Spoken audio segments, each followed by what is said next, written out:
Hi, welcome to another video about the Atto 3. Today's video is going to be on charging options.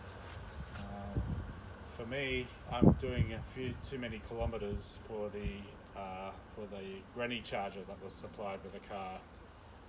It charges at 8 amps and that's really not enough for what I need. So I looked around and I looked to see what was available, and I actually found a universal charger which is going to suit my needs. And so we actually don't call these chargers, they're actually called EVSEs, which stands for Electric Vehicle Supply Equipment. Yeah, so when a lot of people refer to these as chargers, the charger for the car is actually under the bonnet. This is just merely a bunch of switches which can vary the current that flows to the battery. So at the moment, yeah, so the original charger we got with the car was an 8 amp charger, and at the moment I'm currently switched to 8 amps.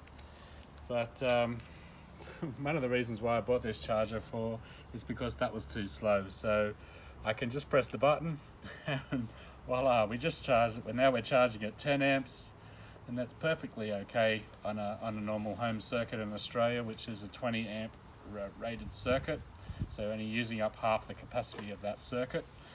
And so I've just increased my charging power by 25%, which means 25% less charging time. So that worked out really well, so I'm happy with it. I'm happy to use that at home.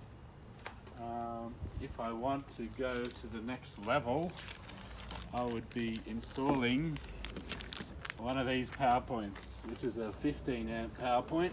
You can even get a 20 amp, still the same design, I believe. And so in order to use this type of power socket, in most cases you will have to have a new one socket installed in your garage, which will mean new cable from your meter box to this power circuit. And you might have seen this one before, but that is a 15 amp socket, and it has the large earth pin, and that corresponds to that socket. Another good thing about this charger, you can easily get adapters to plug in. So this adapter will plug in to this charger here and change it from a 10 amp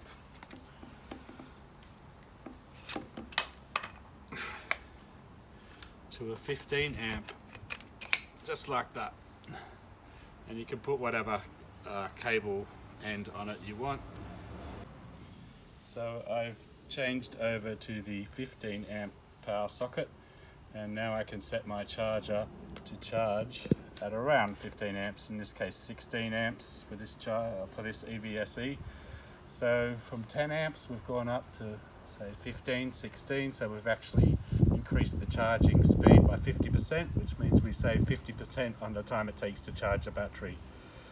So most people would be happy with this, but if you want to go the maximum that the Atto 3 will charge at, we have to use what's called a 32 amp plug, and that looks like this. So here it says 32 amps. This will get you 6.5 kilowatts into the battery, or commonly called 7 kilowatts, because there's a charging loss associated with any time you're converting electrical energy into a battery and running the systems of the car. You do get a loss, normally around 300 watts, I think it is. So this is an industrial connector, but if you want to go for the maximum charging speed on your Atto 3, this is the connector, this is the socket you will need to install in your garage. So I hope that's explained some of the questions about charging that people might have.